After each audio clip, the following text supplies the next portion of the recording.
Bonjour à tous, bienvenue sur Xamcast, le podcast qui parle de Neuchâtel Xamax fait par des fans pour des fans. Ce soir, je suis avec Michael. Salut Michael. Salut. Et je suis avec Mathéo. Salut Mathéo. Salut. Mathéo, alors on t'avait déjà entendu lors de l'épisode 12, c'était au mois de décembre dernier. Et puis tu avais beaucoup apprécié ton passage à Xamcast. Nous aussi, on avait beaucoup apprécié ton passage à Xamcast. Il y a des contacts qui se sont faits après à ton enregistrement et puis on s'est rendu compte assez rapidement qu'il y avait un intérêt mutuel à ce que tu intègres l'équipe de Xamcast. Donc c'est chose faite à partir de l'épisode de ce soir. On aura le plaisir de t'accueillir très régulièrement à l'antenne de Xamcast avec nos autres animateurs passionnés, toujours fidèles au rendez-vous. Donc voilà, on se réjouit de cette collaboration naissante avec toi Mathéo. Mais je me réjouis aussi, ça fait un plaisir d'être là. Allez, générique.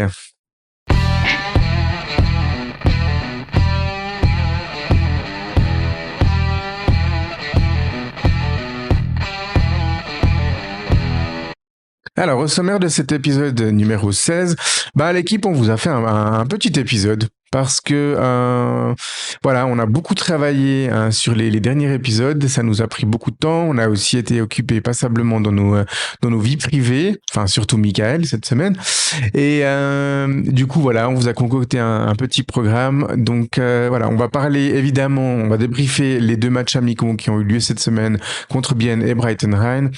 Et puis ensuite, on fera un briefing. Ce soir, c'est une soirée débriefing-briefing.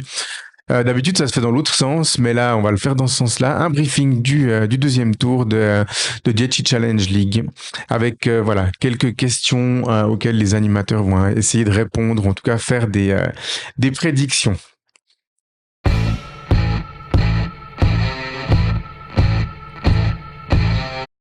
Voilà, alors on peut sans autre attaquer avec le premier thème de la soirée, le débriefing des matchs amicaux contre Bienne et Brighton Rhine. Alors, premier match, donc c'était ce mercredi 17 janvier avec la réception du FC Bienne, équipe de Promotion League, du haut de tableau de Promotion League. Et pour ce match, en fait, Xamcast, on était deux. Il y avait donc moi qui puis assister à ce match et puis Sam.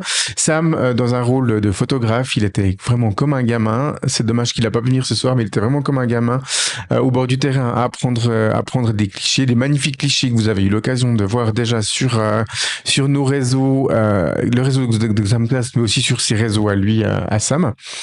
Donc voilà, c'est un peu moi qui vais parler de ce match. Donc pour ce troisième match, qui était le troisième match de préparation, Uli Forte a tenté d'innover. Enfin de travailler en fait un autre dispositif tactique, puisque lors des deux premiers matchs, l'équipe avait évolué en 4-4-2.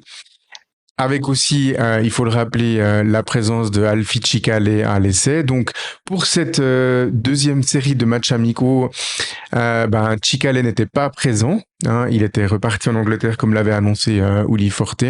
Et puis voilà, le club cherche toujours une solution pour éventuellement le recruter, mais il n'était en tout cas pas présent dans ce match amical. Ce qui fait que Uli Forte a décidé de mettre un dispositif en 3-4-3. Et puis, il l'a fait sur les demi-temps. C'est-à-dire que, alors, Isia Sumel a été titularisé au but pour ce match-là. Et puis, sinon, 10 joueurs de champ ont cédé leur place. Enfin, on avait 2 fois 10 joueurs de champ qui ont joué chacun une mi-temps. Mais les deux dans ce dispositif. Et puis, on va le voir avec des fortunes assez diverses. Alors, en première mi-temps, quelle était la caractéristique de ce 3-4-3 ? Eh bien, c'était que déjà les postes de piston à gauche et à droite étaient occupés par deux latéraux de métier, j'ai envie de dire, Zachary Atekame à droite et Fabrice Nsakala à gauche. Et puis que les deux hommes qui occupaient l'axe du milieu du terrain étaient, on va dire, nos deux tauliers habituels, les titulaires qui ont été le plus souvent titulaires dans la première partie de saison, le capitaine Kenan Fatkic et Matt Samrich. Non, je vous dis une bêtise, pardon. Ils jouent la deuxième mi-temps. Donc la première mi-temps, en fait, non, c'était Iser Aliou et Fabio Saez qui ont été titularisés dans l'axe. Donc, ce qui fait qu'on avait un tandem axial relativement offensif. Hein, dans Iser Aliou et Fabio Saez sont des joueurs qui peuvent jouer aussi plus haut et qui ont potentiellement des qualités offensives différentes de celles de Kenan Fatkic et de Mats Hamrich. Donc, lors de cette première mi-temps, eh bien, l'équipe s'est créé beaucoup d'occasions de but. Et puis, elle en a converti 2, tout comme le FC Bienne, en fait. La mi-temps, le score était de 2-2. Mais c'était un score qui était quand même relativement flatteur pour le FC Bienne, puisqu'ils ont marqué sur une belle occasion, certes, hein, une superbe ouverture de Freddy Mveng et puis une bonne conclusion du joueur, je sais plus son nom, c'est pas grave. Et puis le deuxième but a été marqué sur un penalty avec une faute un peu malheureuse de Soro à l'entrée de la surface. Bien a répondu en fait à Neuchâtel avec l'ouverture du score de Bakayoko et puis le deuxième buteur, je me souviens plus par cœur, j'ai pas ouvert mes notes, mais voilà, c'est peu importe. Donc oui, l'équipe s'est créé beaucoup d'occasions et elle aurait dû logiquement, a priori, même mener au score, voire même si Bien a marqué 2 buts, ils auraient dû encore en marquer peut-être 1 ou 2. Il y a eu beaucoup de chances de but non concrétisées. Donc voilà, à la mi-temps, un score très flatteur pour le FC Bienne. Et puis, au retour du vestiaire, on pouvait s'attendre à un changement tactique, mais il n'en a pas été. Donc, avec un changement évidemment total, comme je l'ai dit avant. Donc, et cette fois, la particularité, du coup, le tandem axial, c'était Fatkic et Hamrich. Et puis, les joueurs, les pistons étaient Lucas Marin sur la droite et puis Franck Surdé, qui a joué sur la gauche. Et là, ça a été une deuxième mi-temps assez compliquée. Alors déjà, Bienne a bien tenu physiquement. Ils ont vraiment donné une bonne réplique d'un point de vue de l'impact physique, de la motivation, de la grinta, vraiment dans ce match-là. Et puis, ils ont vraiment gagné la bataille des couloirs. C'est-à-dire que défensivement, ils ont très très bien bloqué l'impact offensif que pouvaient avoir Franck Surdé et Lucas Marin. Et du coup, les joueurs, les pistons, voire notre tandem axial avaient beaucoup de peine à créer du jeu offensif et à trouver le trio d'attaquants qui était Jesse Oti, Simone Rapp et le troisième, c'est Danilo Del Toro. Donc l'équipe ne s'est pas créé beaucoup d'occasions parce que voilà, on les trouvait pas, tout simplement dans des bonnes zones, dans des bonnes positions. Et puis, eh bien, ils ont gagné la bataille des couloirs aussi d'un point de vue offensif, c'est-à-dire qu'ils arrivaient très rapidement à combiner au milieu du terrain et puis à passer la muraille.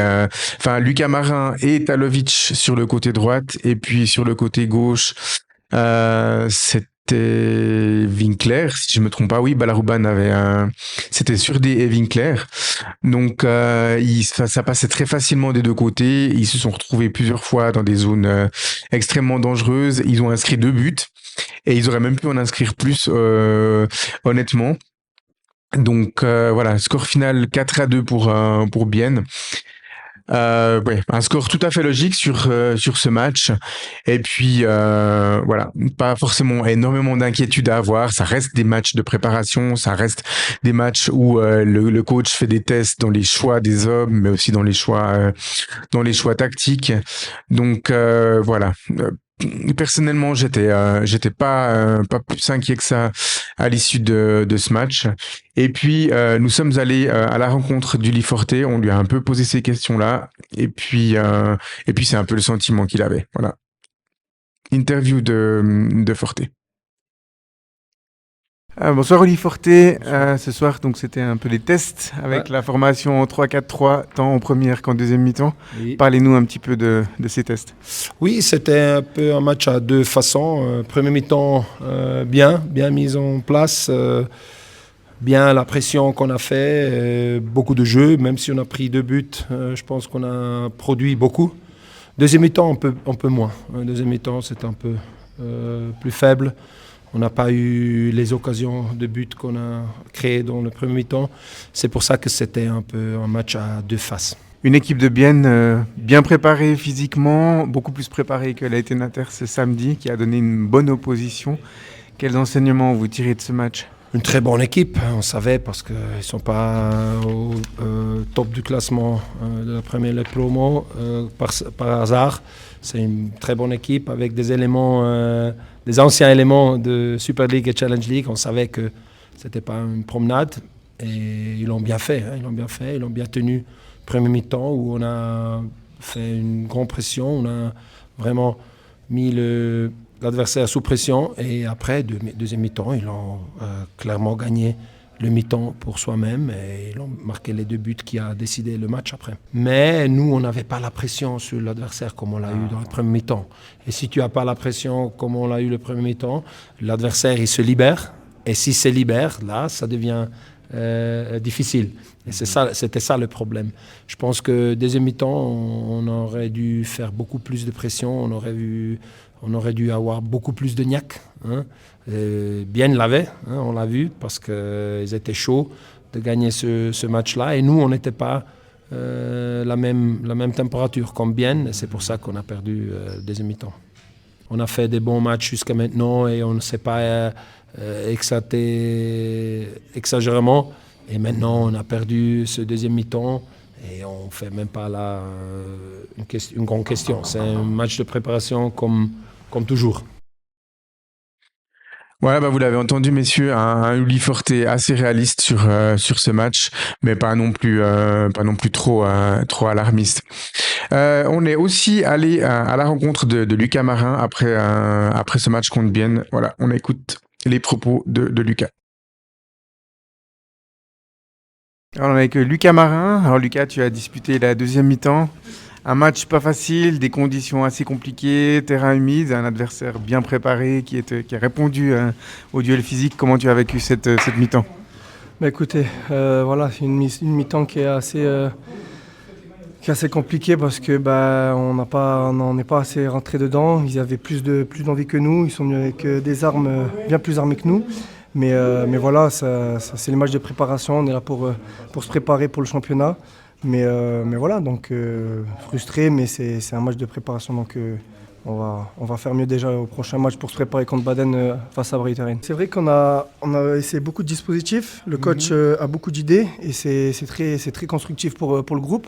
C'est important de savoir jouer plusieurs dispositifs et de savoir se changer dans le match.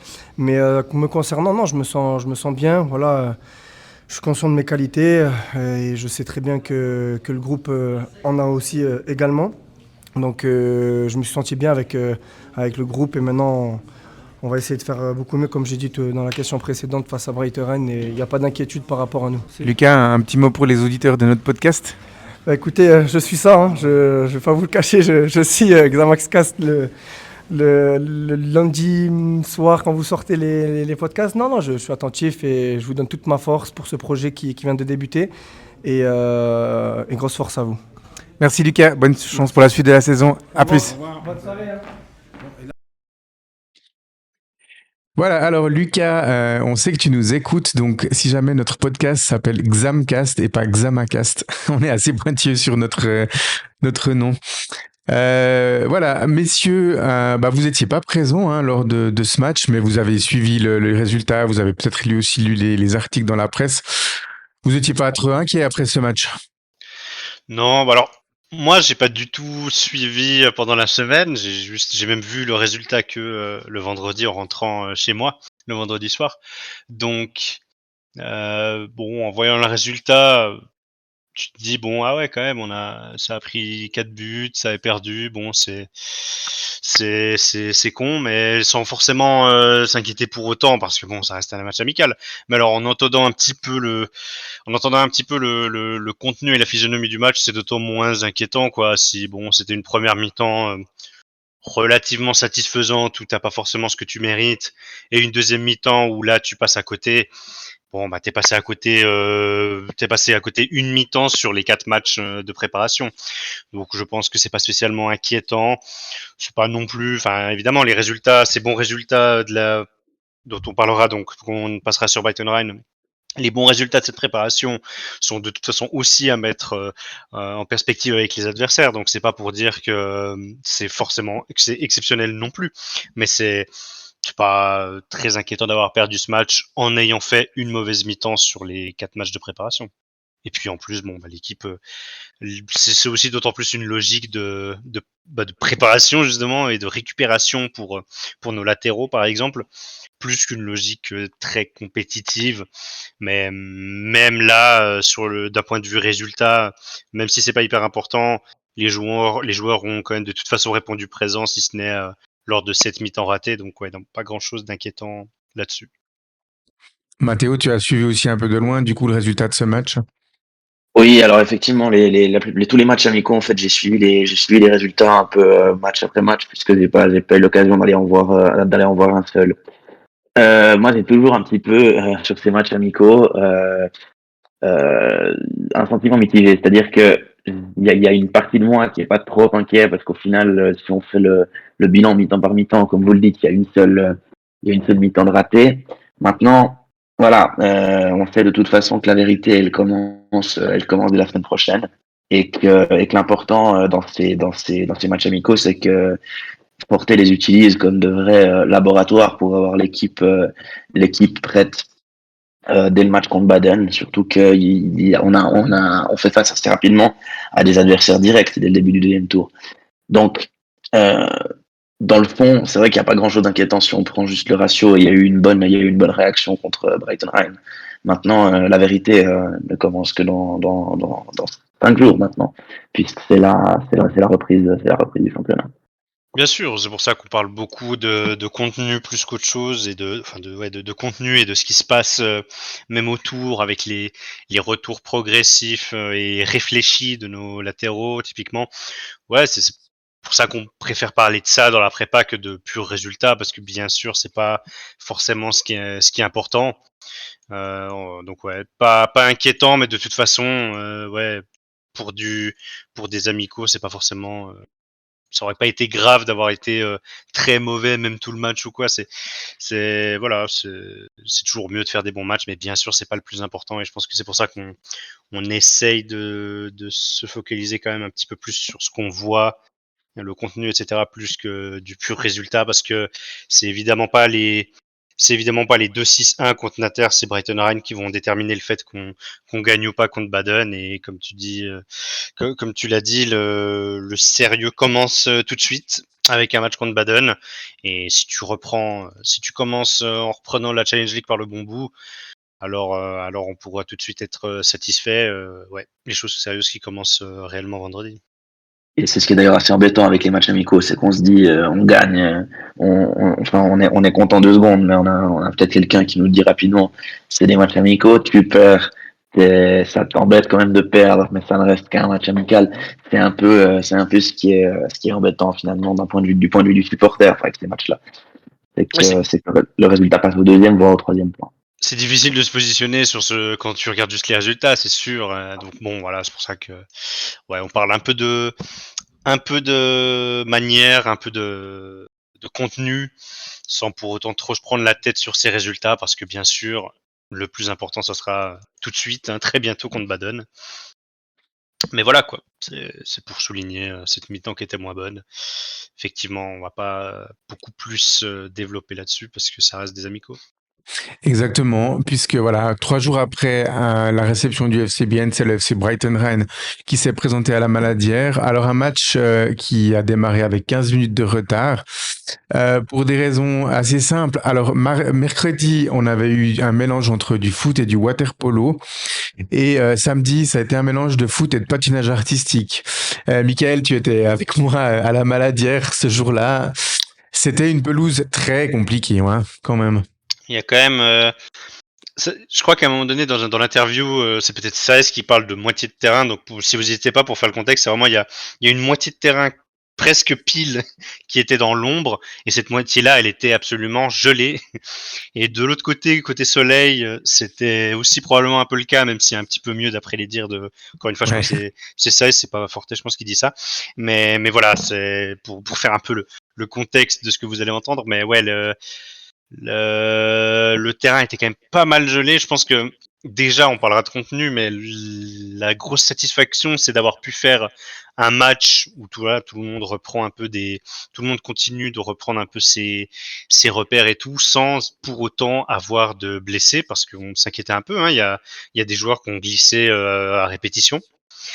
Donc ouais, ça avait l'air d'être très très pénible d'avoir des appuis sur ce terrain, et je pense qu'on peut déjà être content de pas avoir eu de soucis physiques et pas avoir de regrets quant au fait d'avoir maintenu ce match. Et ça a été un match positif, ça on le développera, mais en tout cas ouais, le terrain, si vous ne l'avez pas vu, je peux vous garantir que c'était très très compliqué. Il y avait un morceau de terrain qui était horrible et il y avait un morceau de terrain qui était très horrible.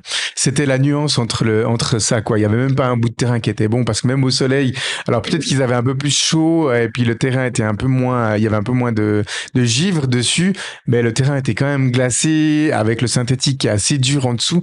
Donc, aucune blessure des deux côtés, hein. On va aussi être empathique avec le FC Brighton Rennes parce que, ils n'ont pas non plus eu de gros pépins physiques. Il y a des joueurs qui ont eu des appuis compliqués. Des fois, ils sont tombés.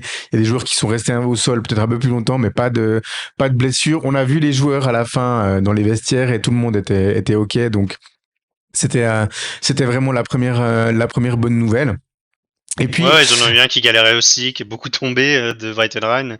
Donc ouais, on est content aussi pour eux qu'il n'y ait pas de pépins à ce niveau-là pour tout le monde. Donc c'est un match qui a pu se dérouler quand même dans des bonnes conditions, qui a pu se dérouler malgré les mauvaises conditions, et ça c'est quand même une grosse satisfaction. ouais. À l'issue du match contre Bienne, on avait demandé à Uli Forte quel dispositif tactique il allait choisir pour ce match. Il nous avait dit qu'il savait pas trop encore. Et puis, on se demandait, c'était un peu un des enjeux de ce match. Alors, on a eu des réponses assez rapides, Michael. Ouais, on a vu que ça repartait sur ce fameux 3-4-3. Bon, est-ce que c'est ce qui est prévu pour la reprise de championnat? Ça, c'est toujours un peu difficile, se le forter à la réponse, ou peut-être même qu'il ne l'a pas encore et qu'il cherche des choses. Mais en tout cas, ouais, voilà, on a vite une autre réponse sur cette défense à 3. Et voilà, c'est un système qui est pas mal travaillé depuis quelques temps. Il y a eu ce 4-4-2 pour tester de nouvelles choses, ce 3-4-3 qui revient. Donc c'est pas une très grosse surprise, mais en tout cas voilà, on continue de travailler sur ces bases-là, potentiellement pour débuter comme ça face à Baden. Ça sera au coach de voir. De toute Mhm. façon, la force d'une équipe, enfin, la force d'une grande équipe, c'est une équipe qui sait jouer dans différents systèmes. Donc, autant, si tu as des idées à la place de Forte, si tu es Forte et que tu as des idées de système à pratiquer, mais que t'as pas forcément le temps de les pratiquer durant la saison, parce que chaque match avec nous se joue à couteau tiré, ces matchs amicaux, effectivement, sont un très bon laboratoire oui, pour tester ces systèmes que t'as pas le temps de tester durant le championnat. Après, je vous entendais parler de la pelouse. Je pense que on n'était pas le seul stade en Suisse ce week-end à avoir des problèmes de pelouse quand on voit notamment ce qui s'est passé avec la reprise de la Super League, que ce Des soit du repousses, côté plusieurs roman ou du repousses. côté suisse allemand de la Sarine. C'était assez, on entend au nom des différents acteurs, des différents clubs. C'était un peu une constante ce week-end. Ouais, avec déjà des matchs repoussés. Donc c'est sûr que c'est toujours compliqué, hein, ces matchs de janvier en Suisse. Mais voilà, c'est comme ça, et quelque part, ça sert un peu aussi de leçon aux joueurs, parce qu'on ne sait pas dans quel état on ne sait pas dans quelles conditions se jouera ce match qui sera tard à 20h15. Voilà, je pense que du moment qu'il n'y a pas eu de blessés, les joueurs en ont tiré une expérience positive. C'est ça. Et puis on s'est dit au début du match aussi, oh là là, aujourd'hui ça va pas être un match placé sous le signe du grand jeu. Il y aura pas beaucoup d'occasions, il y aura beaucoup de mauvaises passes, de glissades ou autre. Alors il y a eu des glissades, il y a eu des mauvaises passes, mais en termes de jeu, alors le score illustre pas tout, mais en termes de jeu, on s'est pas beaucoup ennuyé, Michael, hein, lors de ce match. Non, il y a eu des choses à se mettre sous la dent, et même des deux côtés, hein, parce qu'ils ont le FC Brighton Rhine est finalement assez vite arrivé au compte des deux poteaux. Ils ont fait sur leurs deux premières frappes peut-être, ou en tout cas sur Ouais, les deux quasiment, ouais, ouais. premières sur les deux premières actions dangereuses, ils ont touché deux fois le poteau de Guimarães. Du côté de Xamax, ça a pas beaucoup tardé pour marquer des buts. Voilà, on va pas tous les citer parce qu'il y a énormément de buts et que c'est pas forcément le plus intéressant, les statistiques en amical. Mais voilà, c'est vrai qu'on a eu des choses à se mettre sous la dent au niveau des buts parce qu'on a eu 7, au niveau des actions parce que même Brighton Ryan a quand même eu un peu son mot à dire. Et de manière générale, tout n'a pas fini au fond et il y a aussi eu pas mal d'opportunités sans ça. Voilà, de toute façon, comme on parlait du fait que voilà, c'est qu'un amical contre un adversaire d'une ligue en dessous, donc voilà. Mais au moins, on peut souligner que dans un match comme ça, on attend de l'équipe quand même qu'elle domine et qu'elle se procure des occasions. Si ça n'était pas le cas, même si c'est qu'un amical, on s'en inquiéterait déjà un peu plus. Et là, ça a totalement été le cas. Ouais, un match, en tout cas un match intéressant aussi pour un amical. Ça, c'était positif. Ouais, à noter que les paires de milieux axiaux et de pistons ont été reconduits, mais ils n'ont pas évolué avec les mêmes duos que Ouais. contre Bienne, puisque le duo Marin et Surdé a joué en première mi-temps avec le duo Fatkid-Chamrich, et puis le duo Nsakala Atekame a évolué avec le duo Saiz et Aliou.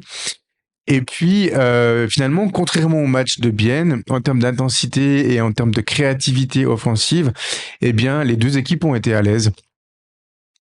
Oui, alors moi j'étais pas là pour bien pour comparer, Ouais. mais en tout cas de ce que tu dis, c'est clair que ça avait l'air d'être un match bien moins inspiré.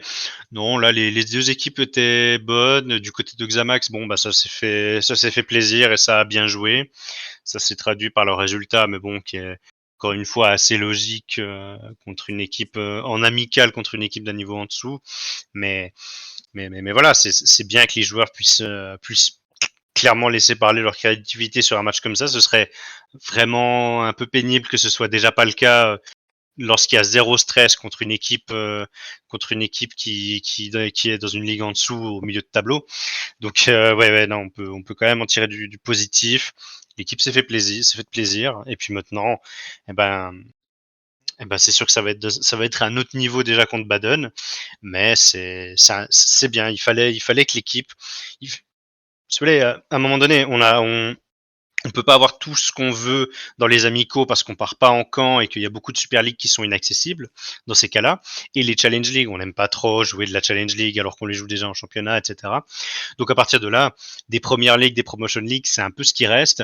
Et ok, on peut toujours se dire que sur le papier, c'est dommage de pas beaucoup jouer contre des équipes un peu au-dessus pour se tester. Mais une fois que ces matchs sont là, une fois que ces matchs sont là, faut en tirer le meilleur en montrant que tu es capable, contre un adversaire plus faible, de vraiment t'exprimer, d'être vraiment bon offensivement, de vraiment créer et de faire de marquer des buts et voilà, de montrer la manière. Il faut, voilà, une fois que tu es contre ces adversaires-là, et ben, il faut tirer le meilleur de ces matchs et je pense que c'est ce qui a été fait. Ouais, totalement.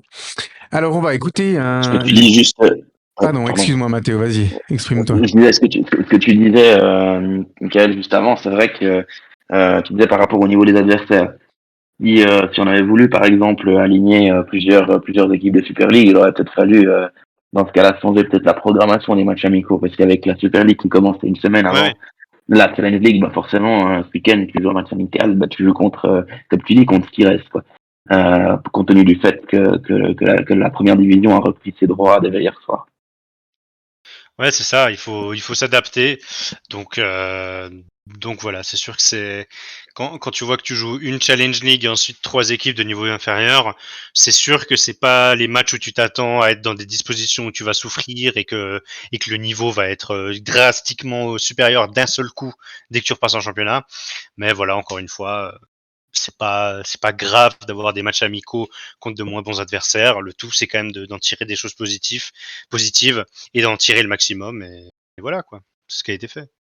Hmm. Puis on va quand même noter aussi que ben voilà, Simone Rapp, titularisé en première mi-temps, et Soumaïla Bakayoko en deuxième ont mis 2 buts chacun. Voilà, on voyait les joueurs quand ils s'échauffaient ou après dans l'espace Gilbert Fakinetic, voilà, quand les attaquants marquent, et ben l'équipe est quand même contente, c'est quand même un peu leur boulot. Donc même si c'est des matchs amicaux, pour la confiance, de concrétiser les occasions, Et ben voilà, ça peut être un petit boost de motivation supplémentaire, on va dire ça comme ça. Voilà, on va écouter les propos d'Uli Forte qui ont été recueillis tout de suite après ce match contre Brighton Rhine. Avec Uli Forte, bon aujourd'hui victoire 6-1 contre Brighton Rhine pour ce dernier match de préparation. Un terrain pas facile, hein, jouer aujourd'hui, beaucoup de glissades chez les joueurs. Ouais. Content de finir le match sans joueurs blessés. Oui, ça c'est la chose qui compte parce que c'était la limite. Mais on voulait à tout prix jouer ce match et les joueurs ont montré une bonne mentalité, même si c'était vraiment assez gelé. Hein, mais on ne sait jamais. On a dit que la prochaine semaine sera plus chaud hein, de la côté des températures, mais peut-être vendredi soir ce sera la même chose et on devrait aussi jouer là. Aujourd'hui, vous avez décidé de reconduire les deux équipes qui ont joué en 3-4-3 comme contre Bienne, avec plus de succès en tout cas d'un point de vue défensif. Hein. On a senti les deux équipes plus solides défensivement aujourd'hui. Oui, et surtout il y avait l'équipe de deuxième mi-temps qui avait pas bien fait dans le deuxième mi-temps contre Bienne. C'est pour ça qu'on voulait revoir cette formation-là. Et aujourd'hui, ils ont bien réagi, ils ont bien répondu. Beaucoup plus d'engagement, beaucoup plus de jeu. Et pas des buts premier mi-temps. Le but là, on a pris le deuxième mi-temps. Vous avez quel niveau de satisfaction, vous direz, pour cette préparation globale avec ces Oui, la préparation était positive. Hein, si on dit en mot général, on pourrait dire que c'est positif, mais la préparation, c'est toujours la préparation. Hein. Ça compte maintenant prochain vendredi soir contre Baden. Et là, il faut être prêt. Mais les joueurs ont bien travaillé déjà pendant la trêve d'hiver. Ils sont revenus en pleine forme. On a bien travaillé à l'entraînement. Pas de blessés aujourd'hui, surtout sur ce terrain difficile. Pas de blessés. Et ça, je pense que c'est une bonne base pour commencer bien contre Baden. Et finalement, donc, vous parliez précédemment de volonté d'avoir peut-être encore un renfort dans l'axe. On peut s'attendre à ce que ça bouge pas trop finalement sur ce mercato. Ça dépend toujours du mercato. Qu'est-ce qu'il y a normalement, l'hiver, c'est pas optimal. Hein. Les transferts, les meilleurs transferts, tu les fais en été. Mais ça dépend du mercato et on verra avec le président, avec le directeur sportif, avec le general manager si on peut faire encore quelque chose ou pas. Voilà, et à l'issue de ce match contre Brighton Rhine, nous avons aussi eu l'occasion d'interviewer Fabio Saiz. On écoute Fabio Saiz. Fabio, un match pas simple, un terrain compliqué quand même aujourd'hui, hein, on va pas se cacher. Ouais, alors un terrain très compliqué même, c'était vraiment des appuis difficiles, surtout la partie à l'ombre. Hein. La partie au soleil ça allait un peu mieux, mais c'était quand même, on sent que c'était bien gelé, bien dur. Donc ouais, faire attention sur les appuis, faut compter en tout cas 5 mètres pour s'arrêter, donc voilà, mais voilà, faut pas se trouver d'excuses, il faut aller jouer, faire un petit peu attention parce que voilà, on va reprendre quand même le championnat. Voilà, globalement, ça s'est bien passé. Effectivement, hein, l'équipe, tant l'effectif de la première mi-temps que de la deuxième mi-temps a été assez joueur, s'est procuré beaucoup d'occasions. À conclusion, comment tu t'es senti toi personnellement sur cette deuxième mi-temps? Non, c'était bien, je trouve qu'on a eu des belles phases de jeu. On s'est peut-être un petit peu relâché sur la fin quand même, à l'image avec ce but encaissé. Mais sinon, non, content. Voilà, hein. On approche aussi de la reprise, donc il faut retrouver entre guillemets, les bonnes sensations. Tout le monde a eu son temps de jeu pendant cette préparation, donc trouver les bonnes sensations. Et je pense que c'est une belle façon de terminer ces matchs amicaux. D'un point de vue un peu objectif personnel, après ton retour de blessure, tu es revenu un peu progressivement dans le jeu sur ces 2 tours, surtout sur le dernier tour. L'objectif, ce serait, tu penses pouvoir maintenant monter petit à petit en puissance sur la deuxième partie de saison? Ouais, alors on va dire que c'est mon objectif personnel, ouais, essayer de me réinstaller au sein de cet effectif. Voilà, va falloir refaire sa place, j'en suis conscient. J'ai eu plusieurs pépins d'ailleurs, qui m'ont empêché de garder mon rythme, de remonter, comme tu dis, en puissance. Et là, je suis bien dans la tête, je suis bien physiquement, donc voilà. Gratter ce que j'ai à gratter, mes minutes. Si c'est des entrées au début, ce sera des entrées, et après, voilà, aller chercher une place de titulaire, ouais, c'est clair. Un petit mot pour les auditeurs de notre podcast, Fabio? Merci à vous d'avoir fait cette émission. C'est assez nouveau, ça fait plaisir, ça fait vivre les gens, vivre l'effectif. Donc voilà, merci à vous et j'espère que vous passez des bons moments sur ce podcast. Voilà, on a senti donc Fabio Saez, tout comme son entraîneur, impatient d'en découdre avec le FC Baden la semaine prochaine pour la reprise de la compétition. Et puis nous, les animateurs, on a aussi hâte que le championnat reprenne.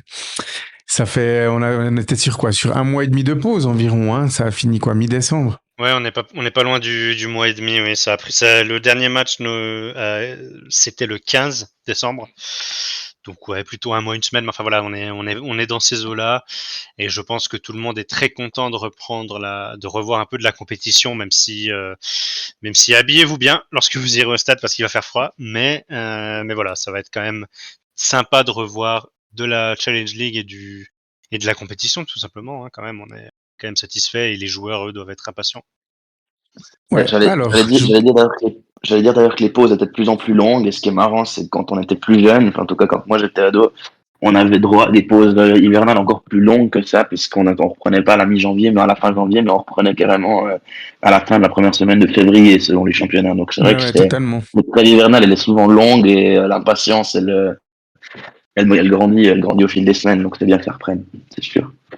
Ouais, puis surtout que là, on est dans une période où bon, il y a quand même eu du bon et du moins bon, mais on a quand même une envie de voir cette équipe évoluer. C'est vrai que l'année passée, c'était plus la pause pour souffler, hein, la pause hivernale, en tant que supporter. Cette année, ouais, c'est vrai qu'on a quand même envie de voir ce qui va se passer, surtout qu'on sait que l'équipe peut faire quelque chose contre Baden, On et que va en c'était quand parler dans même la rubrique aussi une suivante, anomalie du de coup. prendre un but au bout de 40 secondes.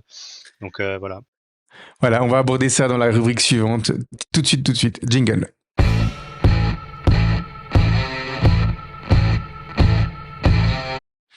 Voilà la rubrique suivante qui est justement consacrée à la reprise du championnat de Dietchi Challenge League, la partie briefing. Donc, on a choisi en fait de répondre à quelques questions pour cette reprise du championnat.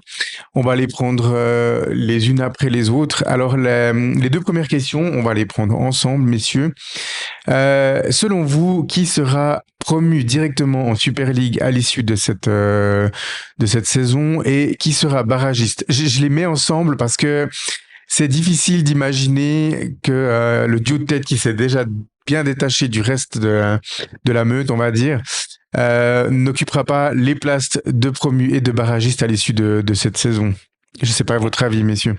En tout cas, il faudrait un vrai accident qui briserait le cœur des supporters du club concerné, parce que avec déjà 13 points d'avance, le duo Sion-Thun est quand même vraiment parti pour occuper ces 2 premières places et devoir se chamailler pour avoir la première place qui est quand même infiniment plus intéressante. Ouais, il faudrait quand même un accident, mais puis bon, enfin, un accident surtout pour 2 équipes qui ont perdu une fois pour Sion et 3 fois pour Thun. Ouais, il va falloir vraiment être mauvais pour se faire rattraper 13 points, je pense, parce que tout le monde derrière est irrégulier. Mais on ne sait jamais, hein, et je pense que des 2 côtés, personne ne crie victoire trop vite. Mais ouais, je pense quand même qu'on peut parler du binôme sans trop de risques. Et moi perso, s'il faut se mouiller, même si c'est pas l'avis le plus, c'est de loin pas un avis hyper ambitieux, mais je pense quand même que Sion fera la différence au bout d'un moment et aura quand même ses points d'avance. Même si voilà, hein, les 5 derniers matchs n'ont pas été les plus prolifiques pour eux par rapport à Thun qui, certes, a fait une défaite lors de ces 5 derniers matchs, mais a quand même aussi trouvé 3 victoires et un nul. Pour Sion, ça carburait un petit peu moins vite avec 4 nuls, 3 victoires. Voilà, c'est quand même proche. Voilà, c'est des dynamiques qui sont relativement similaires, avec Sion qui fait un petit peu trop de matchs nuls par rapport à Thun. Mais une attaque un petit peu moins prolifique pour Sion, mais une défense quand même largement plus intéressante. Ouais, je pense quand même que Sion aura de quoi faire largement la différence au bout d'un moment, mais ça va être intéressant à suivre. Mathéo, tu es aussi d'avis que ce duo de tête va rester en tête, mais et dans quel ordre pour toi? Alors oui, le duo de tête va rester en tête. Comme Michael, je pense que Sion va finir par faire la différence minimale nécessaire pour garder la tête du championnat. Maintenant, je suis peut-être un tout petit peu plus dubitatif sur les points d'avance à la fin de la saison. C'est-à-dire que je pense que Toon va rester un adversaire compliqué pour Sion tout au long du championnat et que ça va être un client extrêmement sérieux pour le barragiste de Super League. Il y a quand même deux équipes qui font leurs points et si elles sont à égalité de points en tête à la trêve, c'est pas pour rien. C'est vrai que le printemps c'est toujours un peu différent et que la machine est peut-être un peu plus dure à relancer dès le mois de février. Mais je pense que si on montrera que tout ne sera barragiste, mais que la lutte pour la montée directe ça durera encore un petit moment, selon moi. En tout cas, comme tu dis, hein, peu importe que ce soit Sion ou Toon, pour le barragiste de Challenge League, de Super League, je veux dire, ce barrage va être une vraie corvée, hein, je pense. Ouais, C'est totalement. sûr. Moi, je C'est suis sûr. aussi d'avis que ce duo de tête va rester en tête et occupera les 2 premières places à l'issue de à la fin de la saison. Je vais faire un peu l'avocat du diable et moi, je vois bien le FC Toon finalement terminer à la première place. Alors, pourquoi je vois bien le FC Toon? Déjà, premièrement, parce que le FC Toon, honnêtement, en début de saison, je les voyais pas aussi bien que ça. Alors, je les voyais pas être en danger de relégation. Mais de là à dire qu'ils allaient occuper la première partie du tableau, voire même le duo de tête, eh ben je me serais pas avancé à ça. Pourquoi? Parce que il y a beaucoup de joueurs qui n'ont pas été prolongés et puis le FC Toon a annoncé aussi beaucoup faire confiance à leurs jeunes joueurs. Ils repartaient comme ça sur un nouveau cycle. Alors certes, ils sont allés chercher un Koro Koné, un joueur d'expérience aussi, pour donner justement un peu d'assises expérimentées à cette jeune équipe. Mais ce FC Toon me surprend vraiment, me surprend dans les résultats en soi. Je les voyais pas aussi bien que ça, mais ils me surprennent aussi par la qualité du jeu. Alors certes, les matchs contre Neuchâtel ne sont peut-être pas les plus emblématiques parce qu'on doit être l'équipe qui les a le plus embêtés, on les a fessés à la Maladière et puis on est allé chercher un bon point à la Stockhorn Arena. Donc je pense qu'on doit être la seule équipe contre laquelle ils ont pas fait au moins une victoire dans ce premier tour. Notre chef statisticien a un peu vite trouvé ça peut-être, mais voilà, c'est pas forcément les matchs contre Xamax qui ont montré le vrai Toon, mais ils ont été extrêmement solides, extrêmement réguliers, extrêmement plaisants. J'ai regardé quelques matchs de Toon, même en dehors de Neuchâtel Xamax. Et puis c'est vraiment l'équipe surprise, même si le Stade Lyonnais à ce point de vue-là est aussi bien classé et surprenant. Mais voilà, et pour moi, ils sont doublement surprenants parce qu'ils ont fait un très bon départ. Ils étaient déjà au contact avec Sion et nous quand on était très bons au début. Ensuite, ils se sont détachés avec Sion. Ensuite, Sion a eu une période où ils ont fait de très très bons résultats, puis ils ont fait un peu du surplace. Il y a eu un moment où Sion a pris, si je me trompe pas, entre 3 et 4 points d'avance. Et là, je me suis dit, ah ouais, eh ben, c'est le début de la prise de pouvoir de Sion et ils vont petit à petit comme ça prendre 1 ou 2 points tous les 2, 3 journées. Et puis non. Alors ça a coïncidé évidemment avec des bonnes performances du FC Toon et des moins bonnes performances du FC Sion, mais ils sont restés au contact, si bien que voilà à la trêve ils sont à égalité de points. Et à ce stade-là, je sais pas si honnêtement les ambitions des dirigeants et du staff et des joueurs de Toon c'était la montée. Maintenant ça doit l'être.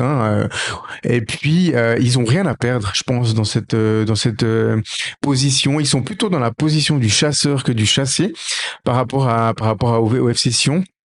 Donc c'est pour ça que je les vois bien peut-être jouer de manière plus libérée, avec moins de pression, et puis potentiellement, ben voilà, créer la surprise à la fin et gagner le championnat. Donc ça concerne le FC Toon. Et le FC Sion, ben voilà, dès la fin, presque, j'ai pratiquement envie de dire dès le coup de sifflet final du barrage contre le Stade Lausanne-Ouchy en fin de saison dernière, ils ont annoncé que l'ambition ça allait être de remonter. L'arrivée de Didier Tolo, a été un signal assez clair aussi. On prenait une figure connue du club, et puis ils ont su garder quelques bons joueurs de leur effectif qui étaient toujours sous contrat. Ils ont fait quelques recrutements à mon avis très intelligents. Et puis ils ont monté une très belle équipe qui fait un très bon début de championnat. Hein. Sans ce FC Thun surprenant, ils caracoleraient en tête de la Challenge League. Mais eux, ils ont quand même beaucoup à perdre. Maintenant, voilà, un accord a été trouvé entre la ville et puis Christian Constantin pour la construction d'un nouveau stade. Constantin restera-t-il ou partira-t-il à l'issue de cette saison? Il laisse toujours un peu planer le doute sur son avenir à la tête du FC Sion. Et puis, même s'ils ont, on va pas se le cacher, hein, ils ont énormément de marge par rapport à quasiment toutes les équipes de Challenge League, et puis ils vont pas faire un mauvais deuxième tour, mais potentiellement un ou deux matchs nuls par-ci par-là, une défaite à la Stockholm Arena dans la confrontation directe, ils sont pas forcément à l'abri de ça. Ils ont pas comme tu disais avant, Michael, dans la deuxième, enfin sur le deuxième tour, ils ont pas été si sereins que ça, avec pas passablement de matchs nuls. Et puis il y a même un ou deux matchs nuls qui auraient pu être des défaites sans un peu de réussite. Je pense notamment à ce match invraisemblable contre Vaduz à domicile. Donc voilà, le FC Sion n'est pas à l'abri de finalement se retrouver barragiste. Je les vois pas complètement craquer et puis même pas terminer à une des deux premières places. Ça me semble assez clair. Ils se sont renforcés au mercato. J'ai plus en tête qui ils sont allés chercher, mais il me semble qu'ils ont annoncé une ou deux arrivées, notamment un attaquant étranger. Bulgare, ouais. Ouais, un attaquant bulgare, voilà. Donc ils font ce qu'il faut pour jouer les premiers rôles. Mais voilà, moi je crois au fait que finalement le FC Thun peut les doubler pour ces deux premières places. Et pour C'est répondre à la intéressant ce que tu question, dis. ils ont aussi échoué à battre le Stade Lyonnais qui a aussi fait 4 points contre Thun. Ouais. Ok, donc ouais, voilà, il y a quand même deux équipes qui ont réussi à aller. Ouais, ils avaient fait. En ouverture de saison, le Stade Lyonnais avait fait un point, mais c'était plus de points de perdus pour eux. Et puis ils avaient gagné à Nyon le match En du deuxième novembre, tour. ouais. Et puis, mais sinon, ouais, ils ont relativement fait carton plein contre les autres. Hein. Soit 2 victoires, soit 4 points. Il y a juste Haro qui a fait une victoire et une défaite. Mais ouais, ils ont quand même bien carburé contre tout le monde. Et il y a que 2 équipes qui les ont réellement beaucoup embêtés sur ce deuxième tour, cette première partie de saison. Donc Et ouais, voilà, pour ce que moi tu c'est disais, le oui. fait qu'il y a une équipe qui va jouer avec un peu moins de pression que l'autre et puis peut-être ça peut faire la différence. Mais après, si vous avez raison au final et puis que si on fait la différence, je serais pas surpris non plus. Mais j'avais envie d'exprimer un peu cet avis contraire et puis de développer ce scénario qui peut arriver aussi, hein, clairement. Bien sûr. Je vais dans ton C'est sens, pas. Mirko. Hmm. Je vais dans ton sens, Mirko, de manière générale. J'aime bien ce genre de prise de risque. Maintenant, j'étais aussi dès le début de la saison, quand tu parles de la communication qui avait été faite par Sion à la suite de ce barrage qu'ils n'ont même pas joué parce qu'au final ils se sont fait rouler dessus par Stade Lausanne sur 2 matchs. Faut être clair. C'est vrai que l'arrivée de Tolo a été vraiment un signal fort parce que c'est un entraîneur qui a déjà eu 6 heures de gloire au club et qui surtout a la particularité de pas avoir la langue dans sa poche. Même quand il arrive dans les premières interviews, je me rappelle du deuxième passage quand il arrive en 2015, en janvier 2015, l'équipe est dernière du classement et au final il se sauve, il ramène la coupe. Il a un langage extrêmement fleuri, même face à la presse, concernant ses intentions, mais qui sont clairs. Je pense que lui, le premier, il a dû certainement faire une préparation avec ses joueurs, en tenant compte des hauts et des bas que l'équipe a vécu durant ce premier tour, parce qu'il n'y a pas eu, ils ont fait deux bons derbys contre nous, mais il y a des matchs aussi où ils doivent jamais perdre, où ils doivent jamais faire match nul, et puis où ils se font un peu piéger finalement. Mhm. Et puis peut-être une première depuis très longtemps dans l'histoire du FC Sion, on a peut-être un coach qui va tenir de la première à la dernière journée. Ouais, C'est vrai c'était le aussi. seul d'ailleurs. C'était le seul qui avait réussi à faire ça depuis la remontée en 2006 jusqu'ici. Hein, Tolo. J'ai lu ça quelque part sur une chaîne valaisanne l'autre jour. Donc il a Bah, déjà fait ça, mais c'est le seul qui a fait ça dans l'histoire depuis qu'ils sont remontés en 2006. ce sera à Donc, inscrire au palmarès. Hein, il fera peut-être ça 2 fois de suite. Il pourra inscrire ça dans son CV. J'ai tenu une saison complète au FC Sion et je l'ai fait 2 fois. et je l'ai fait 2 fois. Ouais. Ça se tient là en termes de performance. Mhm. Voilà, après avoir parlé de la tête du classement, on va évoquer la queue de classement. Là, il n'y a qu'une seule place qui finalement sera rédhibitoire pour l'équipe qui l'occupera à l'issue de la dernière journée. Alors là, messieurs, il y a match. Il y a match puisque cette place, elle est actuellement occupée par le FC Schaffhouse avec 14 points. Alors à noter qu'il y a plusieurs équipes qui n'ont pas disputé leur 18e match. Hein. C'est Ville, Haro, Baden et Schaffhouse. Donc on pourrait potentiellement rajouter des points à ces équipes-là pour avoir un classement réel. Mais actuellement, Schaffhouse est donc dernier avec 14 points. Et puis, le Stade Lyonnais est troisième avec 24 points. Il y a déjà un petit coussin inconfortable de 10 points entre les Lyonnais et les Schaffhousois. Mais ils sont plus proches, Lyon, ils sont plus proches de Schaffhouse que de Thun. Donc, une mauvaise série de Nyon ou une bonne série de Schaffhouse, ou les deux, peut resserrer le classement très très très vite. Donc, c'est pour ça que je dis, là, il y aura match.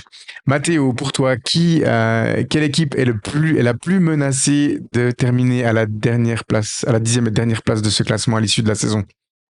La logique voudrait dire Baden, hein, au niveau de l'expérience qu'il y a dans la ligue. Maintenant, je pense comme toi qu'il va y avoir vraiment match. Déjà, je veux dire, si on parle de nous, si on parle de Xamax, je suis le premier à dire que le départ de ce deuxième tour sera absolument fondamental pour s'éviter toute frayeur supplémentaire de devoir regarder derrière nous, parce que finalement, Alors, Mathéo, il il y a t'anticipe déjà les questions d'après, en fait.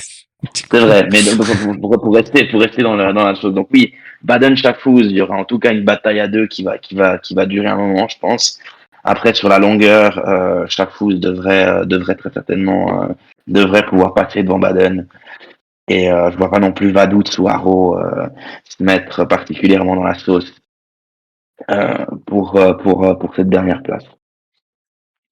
ouais, Ouais, je suis Michael. d'accord. Moi, c'est vrai qu'on parle de Nyon qui finalement, attention à une mauvaise série et une bonne série de Schaffhouse.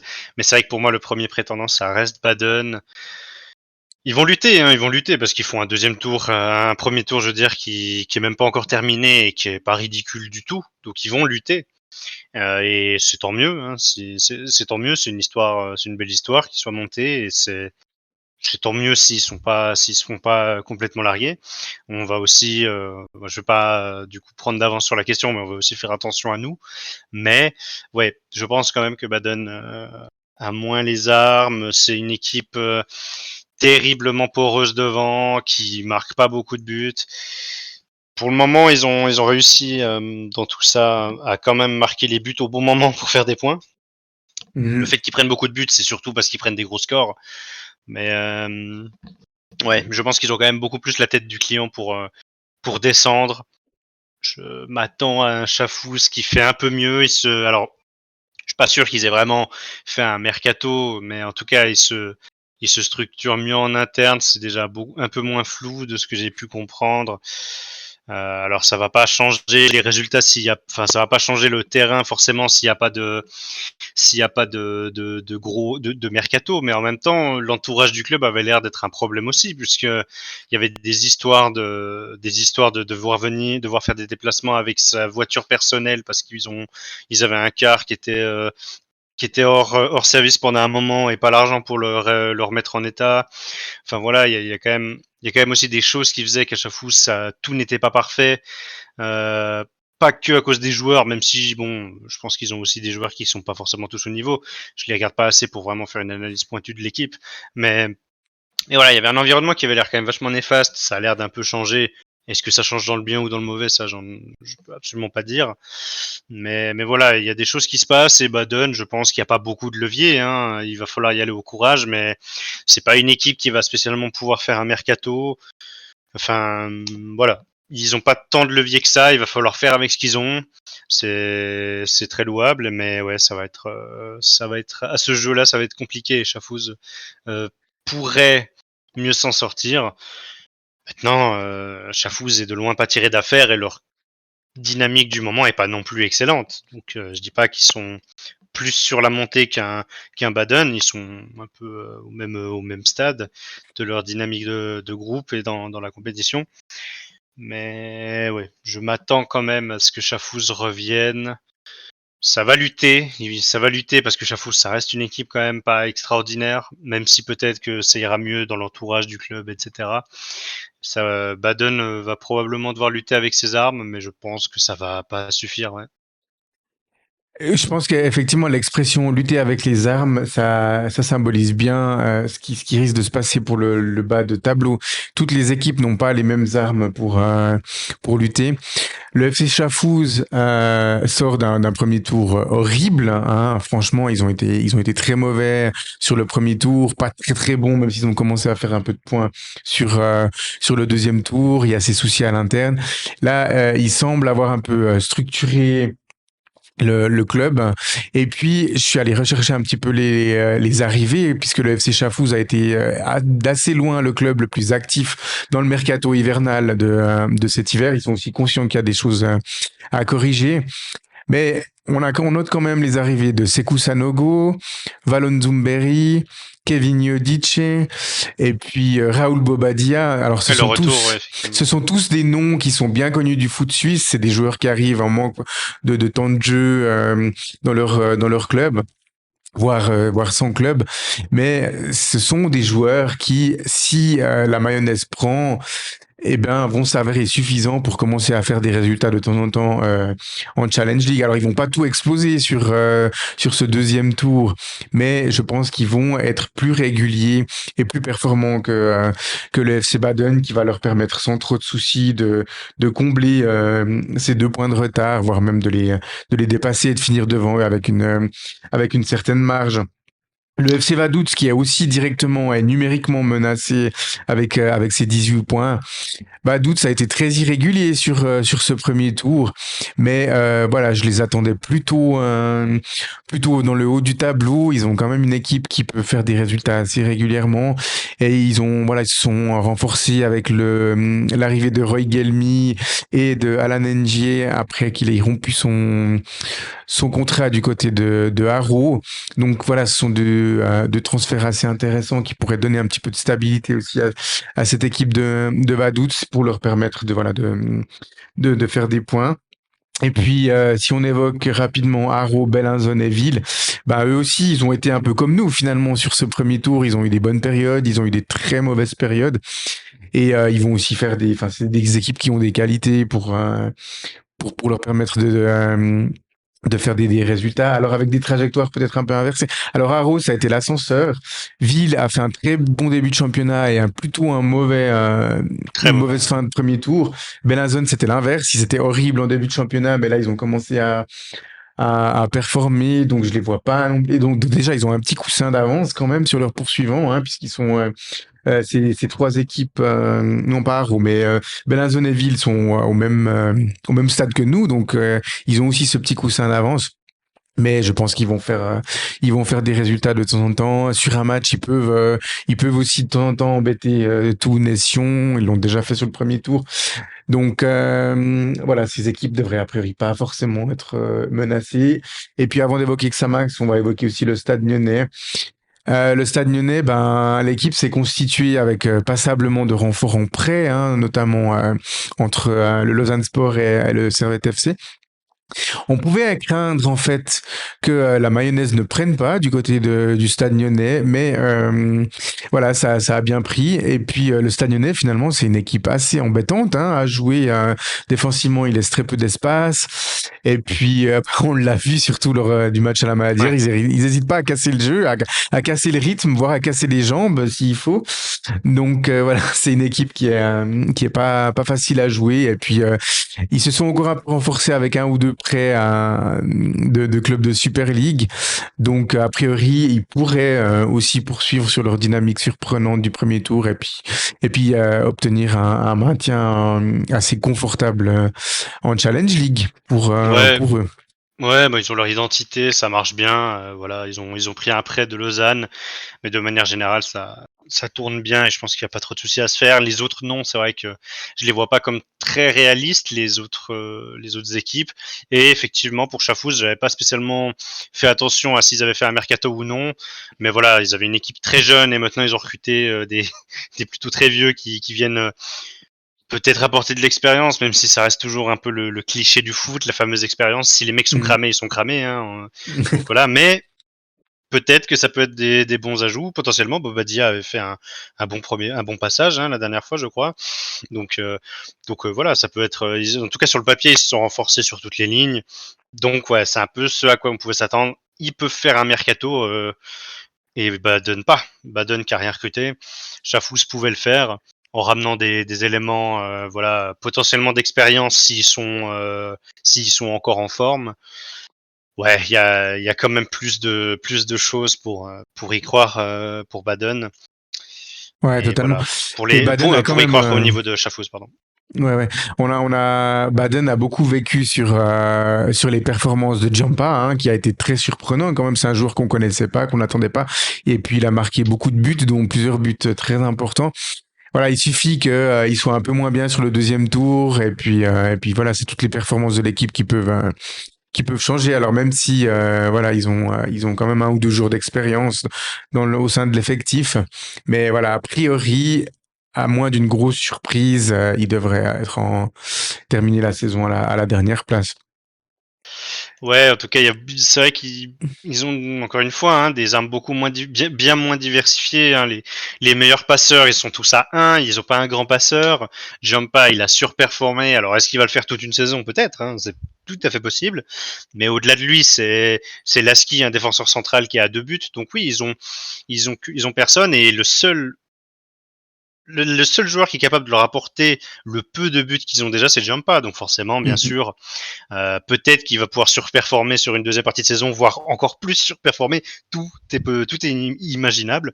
Mais en termes de, encore une fois, là, au risque de me répéter, en termes d'armes à disposition, en termes de cartes en main, c'est sûr que quand t'as que un mec qui te fait ça, bah c'est plus inquiétant que pour l'équipe qui vient de recruter un nouvel attaquant et qui a peut-être aussi un petit peu plus de cordes et un peu plus de cartes en main, quoi.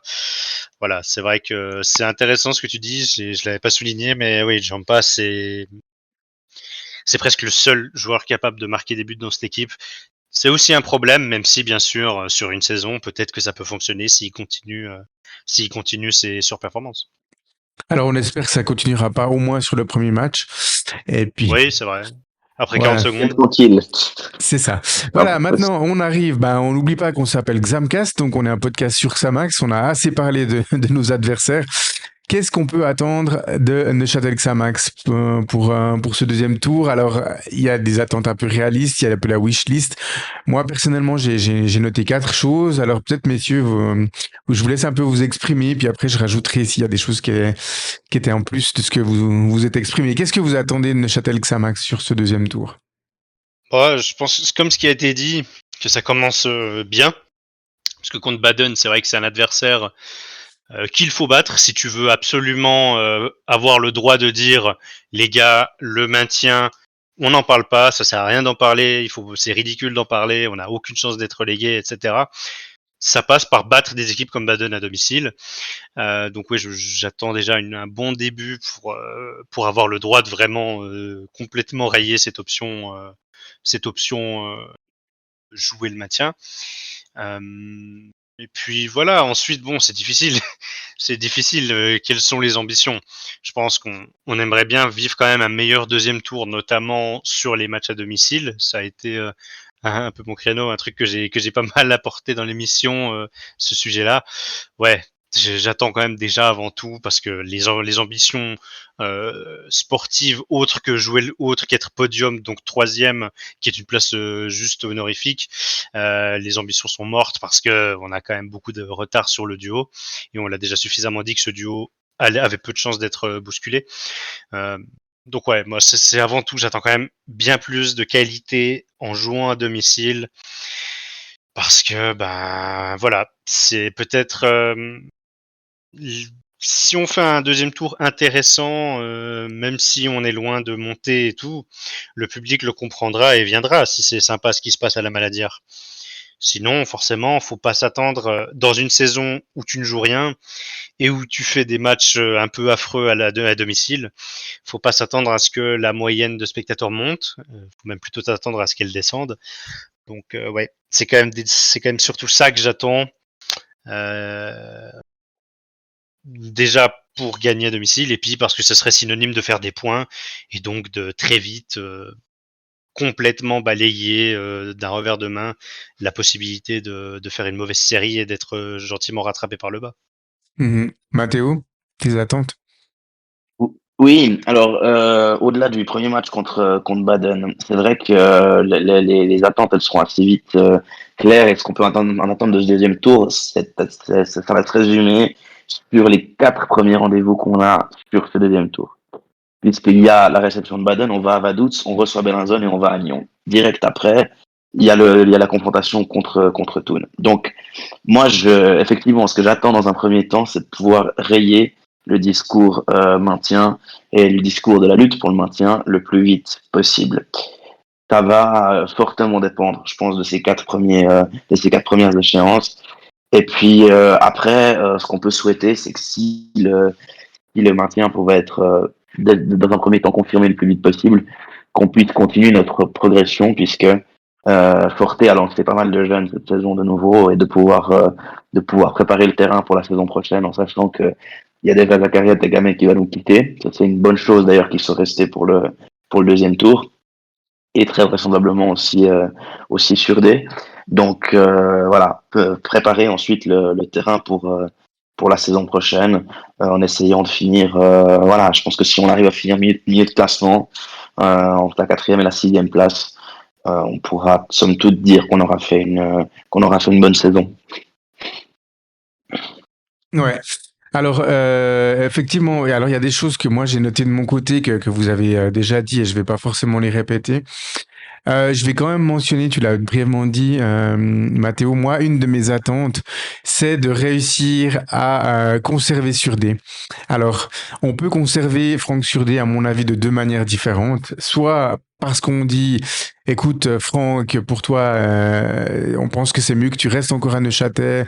Peut-être qu'on conclut une vente, mais on essaie de négocier avec ton futur club pour que la vente se fasse au début de la prochaine saison et pas là maintenant à ce mercato hivernal.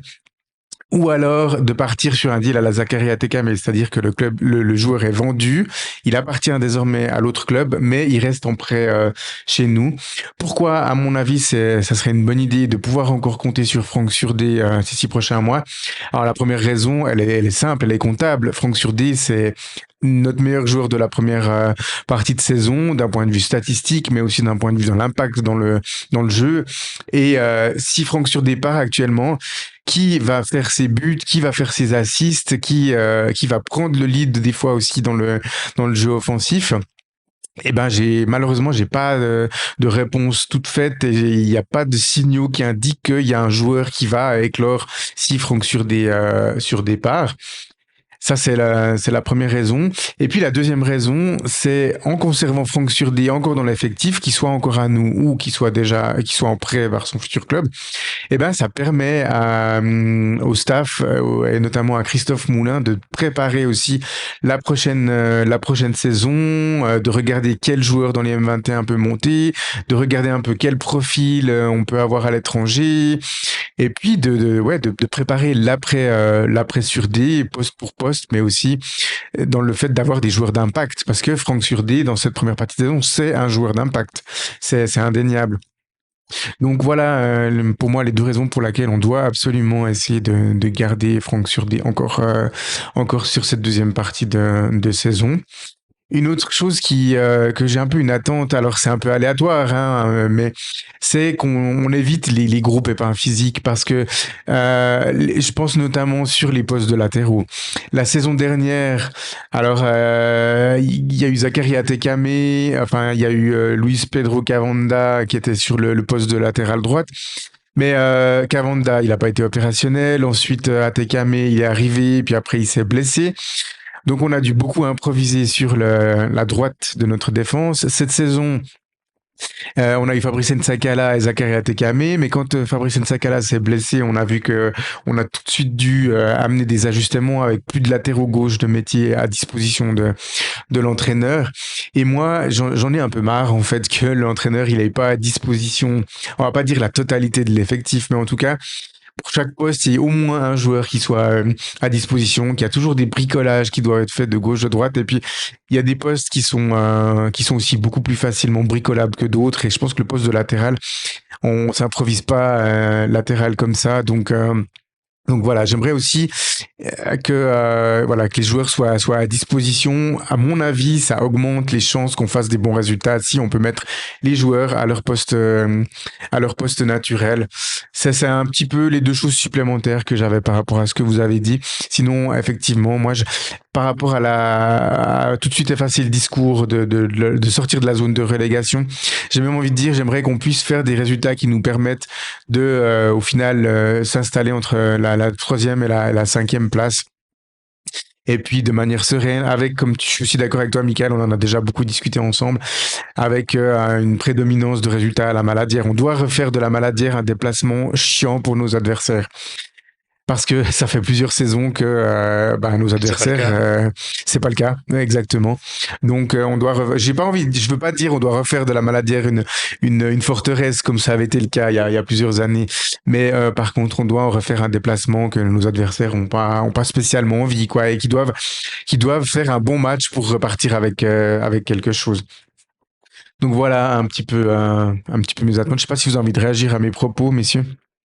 Oui, c'est vrai que, comme tu dis, le rapport au match à domicile, c'est vrai une nouvelle fois sur ce premier tour, il y a beaucoup trop de points qui nous ont échappé à domicile et franchement, dans des circonstances qui sont pour nous, comme un des mortels supporters, peu acceptables. Je pense au match de Bellinzone, je pense au match de Ville. C'est tous enfin, je veux dire, vous vous rendez compte quand on dit à chaque fois, on dit et on rajoute à chaque fois 2 points sur chacun de ces matchs où on serait peut-être à la fin. Alors évidemment, peut-être qu'on perd d'autres points ailleurs, mais je veux dire, c'est quand même c'est la base d'une saison, c'est la base pour une équipe, c'est les points que tu fais à domicile. Et sincèrement, il y a beaucoup d'autres points qui sont partis de façon un peu stupide et naïve, avec des buts soit pris juste après une ouverture du score, soit encaissés dans les arrêts de jeu. C'est quelque chose qui est fortement à améliorer si on veut tempérer un petit peu la souffrance d'une saison. Ouais, Ouais, mais après les comme tu choses dis, se rééquilibrent aussi. On a deux égalisations tardives à Vaduz et puis à Nyon. Ça se rééquilibre un peu, mais globalement, on a plus perdu des points en fin de match qu'on en a gagné, ça c'est clair. Ou dans des ouais. moments de jeu un peu importants, c'est clair. Oui, et puis comme Mathéo dit, c'est la base quand même pour une équipe, les matchs à domicile, dans le sens, euh, dans le sens où c'est la base des ambitions d'une équipe, en fait. Que tu joues le maintien, la première partie de tableau ou n'importe quoi, la base, c'est de faire des points à domicile. Alors, si tu veux jouer la montée, il te faut faire des points partout, mais les équipes qui jouent le maintien, elles vont quand même au moins déjà espérer faire une bonne base de points, une bonne base de points à domicile. Et c'est toujours là quand même que ça devient important. Enfin, c'est toujours là que c'est quand même vraiment important. Et, et ouais, c'est vrai que, bah, comme tu dis, on n'a pas forcément l'impression que c'est un déplacement si pénible que ça. On n'a pas non plus, on n'a pas tout perdu, hein. On a fait, sur nos victoires, on a aussi fait des matchs nuls, mais des matchs nuls frustrants parce que même contre Mhm. Lyon, on doit gagner. Euh, voilà, on a un peu ce match-là, on avait aussi parlé d'arbitrage, mais bon, il y avait quand même un raté monumental dès le début de la deuxième période, des choses comme ça, qui font que oui, c'est difficile à accepter d'avoir autant de matchs nuls et si peu de victoires à domicile. Donc voilà, c'est pas un objectif et une ambition précise, particulière, parce que les ambitions et les objectifs sportifs sont de toute façon plus très atteignables. Enfin, les places qui comptent, quoi, pour le dire plus simplement. Mais voilà, pour quand même avoir un objectif, c'est vrai que, bah, je réitère, c'est vraiment ça le truc que j'attends le plus si on veut vraiment avoir une deuxième partie de saison qui soit un minimum sympa. Mais oui, totalement. Alors, je sais pas si vous avez encore des choses à rajouter concernant ce sujet, messieurs. Pas spécialement. Non, c'est vrai que le plaisir de revivre une saison de Xamax sur 36 journées est vraiment un élément enfin, on voudrait avoir si possible de temps en temps un peu plus de plaisir avec un peu moins de stress à l'image de ce qu'on a vécu notamment sur les 4 premiers matchs de cette saison. Mais Ouais. totalement. Totalement.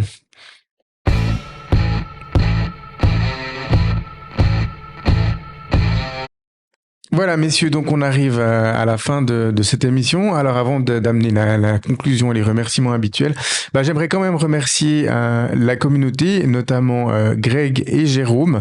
Lors du dernier épisode, vous l'avez sans doute toutes et tous constaté, les interviews que nous avions fait d'Uli Forte et puis de Fabrice Nsakala était très très faible au niveau du son. J'ai essayé de rattraper ce que je pouvais au montage, mais peut-être que l'épisode sera remonté un jour avec un travail sonore, mais ça fait plaisir en tout cas de voir que la communauté nous suit et puis nous signale aussi les petits bugs techniques. On rappelle notre statut totalement amateur dans ce podcast et on n'est pas à l'abri de ça, tout comme on n'a pas été à l'abri des coupures de connexion chez Geoffrey Tréant. Donc voilà, merci à vous de nous suivre, mais aussi de nous signaler quand il y a des petits bugs et il y a des petites choses qui peuvent améliorer au final la qualité de notre podcast parce que ça a été fait de manière totalement bienveillante. Donc voilà. Merci Greg et merci Jérôme pour votre remarque et pour votre soutien de manière générale. Ouais, c'était des matchs de préparation pour nous aussi, hein, finalement, ces matchs amicaux, parce que c'est du contenu qu'on aimerait proposer aussi lors de la saison maintenant en Challenge League. Mais voilà, donc ces matchs amicaux, c'était aussi l'occasion de tester pour nous, et j'aime bien dire que c'était aussi un peu nos matchs de prépa pour Xamcast aussi. C'est ça, c'était la préparation aussi pour Xamcast. Le concept évolue petit à petit, c'est grâce à vous et puis grâce au club aussi, hein, on les remercie. Et voilà, on se réjouit de vous proposer bien plus régulièrement ce contenu avec des interviews de joueurs. Voilà, Mathéo, Michael, merci beaucoup pour votre participation pour cet épisode. Et puis voilà, bonne semaine à vous deux et on se retrouve la semaine prochaine pour la reprise du championnat de Challenge League et d'autres sujets que nous n'avons pas encore réfléchis. Bye bye. Ciao. Bonne soirée. Bye bye.